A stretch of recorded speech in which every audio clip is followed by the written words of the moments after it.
Olá pessoal que acompanha o Mexa-se. Neste programa vamos dar continuidade ao tema complexo do ombro. Vamos conversar um pouquinho com a fisioterapeuta Fernanda Carmona para nos dar dicas para prevenir lesões do complexo do ombro e reabilitar esse ombro caso já seja cometido por uma lesão.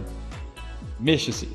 Novamente, convidamos a Fernanda Carmona, que é fisioterapeuta, especialista em osteopatia, referência da nossa cidade na fisioterapia, que contribui para nós profissionalmente, né? Sempre que a gente tem alguma dúvida, troca uma ideia com a Fernanda, porque a gente tenta fazer um trabalho que a gente possa, né, ter uma equipe multidisciplinar, um trabalho multidisciplinar para que consiga dar o melhor para os nossos praticantes de atividade física. Fernanda, voltamos ao nosso assunto ombro. Nosso último encontro a gente falou sobre a necessidade de fortalecer músculos estabilizadores, mas uma questão que a gente também acompanha na academia é a questão daquela coluna dura, rígida, né? O praticante a gente fala sempre de academia porque é onde a gente convive mais e encontra mais problemas. Os praticantes trabalham muito com pesos muito pesados, muitas vezes exercício muito bilateral, que a gente sabe que engessa um pouco a coluna, e essa coluna mais dura, mais rígida, ela pode levar à disfunção do ombro ou piorar, né, esse quadro de disfunção do ombro, de dor, na prática do exercício? Sim, Wilson, com certeza, porque aí não vai haver uma mobilidade, não tendo a mobilidade articular, vai diminuir o potencial dos músculos, até pela compressão dos nervos, né, e pelo encurtamento muscular. Então a coluna rígida, ela diminui a amplitude articular, né, tanto dela quanto do ombro, até porque o grande dorsal e o peitoral, que são músculos que ligam na coluna, que estão relacionados com o ombro, eles estão fixos na coluna também. Legal. E essa questão da inervação, o que pode influenciar na questão das dores? Não só do ombro, né, mas como nosso tema é ombro, o que você pode nos falar? Então, isso é uma coisa muito importante, porque às vezes você potencializa, você se preocupa tanto com o músculo, né, em crescer o músculo, mas só nós temos que ver de onde vem o músculo. O músculo ele é inervado, e essa inervação ela tem que estar em perfeito estado, porque se ela não estiver, você não vai ter o mesmo potencial de ação no músculo. Um exemplo bem claro, isso que às vezes eu vejo, que eu pratico academia também, essas pessoas que pegam muito peso, elas travam a boca, elas apertam a boca. E nós temos um nervo muito importante na face, que nerva os dentes, que é o nervo trigêmeo. E esse nervo, ele faz uma conexão com o nervo plexo cervical de nervos. E esse plexo é ele que manda a inervação para todos os músculos do ombro. Ele se divide e manda. Então, aquela pessoa que tem um trigêmeo muito irritado por apertamento, não só na academia, apertamento noturno, do dia a dia. Então, isso é uma coisa muito importante, é prestar atenção na sua boca durante o dia. Né? A gente tem que ter os dentes sempre semi-abertos, nunca encostados, né? Nem apertados, semi-abertos, os dentes, não a boca, tá? E não fazer esse apertamento durante a prática, porque você vai mandando estímulo excessivo para o trigêmeo e ele vai mandando para o plexo braquial, né? E esse vai diminuir a capacidade de indução nervosa, consequentemente muscular. Nossa, ele foi bem longe, né? Essa parte a gente nem sonha que pode influenciar na questão de alteração do ombro ou dores, né, nessa região. E como que a gente pode avaliar se esse indivíduo tem essa disfunção, né, em relação ao complexo do ombro, se a alteração, a dinâmica da escápula dele está adequada? Claro, tem que ter um profissional que é especialista nessa questão, fisioterapeuta, né? Mas a gente pode... O que o profissional faria, ou até em casa, que a gente poderia observar, né, na questão da dinâmica da escápula, na alteração do ombro? Vamos avaliar? Você topa? Opa. A primeira coisa, a gente vai pedir para o paciente abrir os braços e a gente vai ver como que isso interfere, né? Se ele faz uma rotação da escápula ou não. O que é muito comum, às vezes, quando você pede isso, ele tem uma disfunção em um dos braços, essa escápula ela vai sair um pouco e subir. Né? O Wilson aqui ele tá bem, a escápula dele roda e não sobe tanto, né? Então, porque aí nós vamos ver se o trapézio ele está muito mais forte do que os romboides e os serráteos. O Wilson ainda tem um pouquinho mais do trapézio forte, mas essa disfunção entre trapézio forte e romboide e serrátio fraco é que faz a elevação da escápula. Abre de novo. Isso não pode acontecer. Quando o braço faz a abdução, quando ele abre, essa escápula ela tem que fazer esse movimento aqui, ela tem que deprimir e abrir, porque aí quando ela faz isso, o úmero levanta livremente, tá? Então essa falta de compensação entre o trapézio, o serrátil e o romboide tem que estar os três juntos trabalhando. Então esse é outro teste que você pode fazer, é fazer contra a sua força abrir o braço.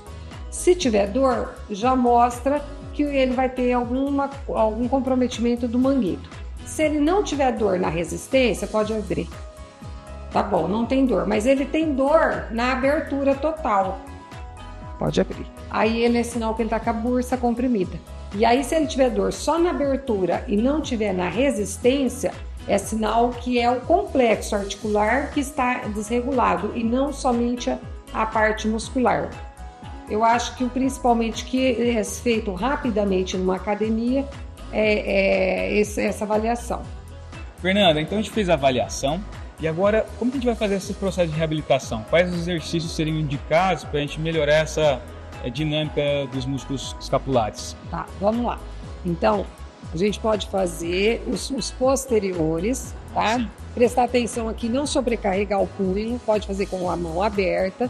E você vai fazer lento o exercício, forçando para trás, que aí você vai estar pegando o romboide. Cuidado com o trapézio. É muito comum nesses exercícios usar o trapézio, porque ele é o músculo mais forte, né? A tremedeira. Então, esses são os estabilizadores, olha como é difícil. Então, abaixa o braço para não usar o trapézio. E pode fazer também com a flexão de cotovelo, que é um pouco mais fácil. A tradicional remada, né?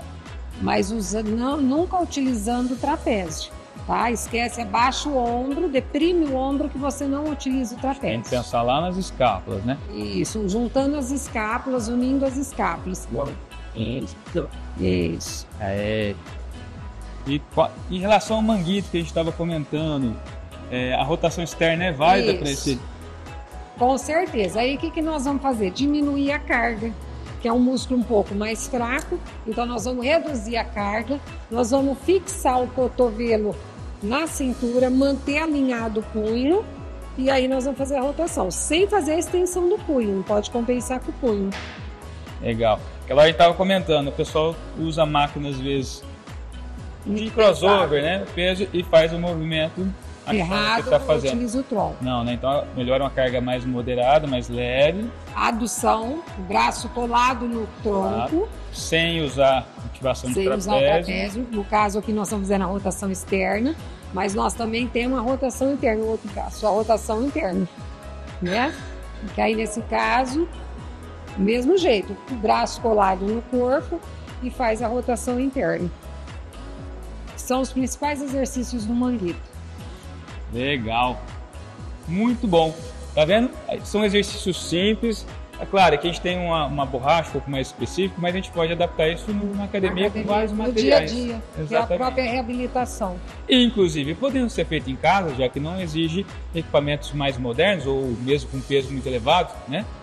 Legal, Fernanda, mais uma vez, obrigado pela participação. Só que ela não fica por aqui, ela vai falar um pouquinho mais sobre exercícios ou posturas, alterações posturais que podem influenciar a sua saúde, mas também o seu desempenho físico nos esportes e no treinamento na academia. Então, outro exercício que eu acho muito interessante, que é bem específico para cinesia escapular, são os exercícios na parede. Primeira coisa, você solta o peso todo no seu braço. O braço ele vai trabalhar livre. Peso corporal sustentado pelo braço. Aí você faz os movimentos de abrir o braço, a elevação na diagonal superior e diagonal inferior, né? Parece que é facinho, mas no primeiro momento que a gente faz, não é inferior. A gente tem uma dificuldade em coordenar, manter o outro braço estabilizado e movimentar o outro braço. Sem flexão de cotovelo, o mínimo possível de flexão de cotovelo, que aí pega especificamente a escápula. Fadigou. Bacana. Olha quanto exercício que a gente pode utilizar apenas uma borrachinha, né? Borrachas. Quer dizer, qualquer um pode fazer na academia, né? Desde que tenha um equipamentinho simples, e até em casa, né? Porque a gente não precisa de um equipamento sofisticado, com peso pesado, para realizar os exercícios. Então, eu acho que o fundamental é, primeiro, ter o conhecimento, né, desses exercícios, mas depois ter a força de vontade de fazer o mais correto possível. E aí você pode, de repente, treinar mais intenso, treinar sem dor, e isso que importa. Mais uma vez, agradecer a Fernanda por nos auxiliar, esclarecer as nossas dúvidas. E só que no próximo programa a gente vai, mais uma vez, pedir a participação da Fernanda para falar um pouco mais sobre as alterações posturais, o que a gente pode fazer para melhorar o seu treinamento sem dor, sem lesão, e assim ter sucesso nos seus resultados. Então, mexa-se!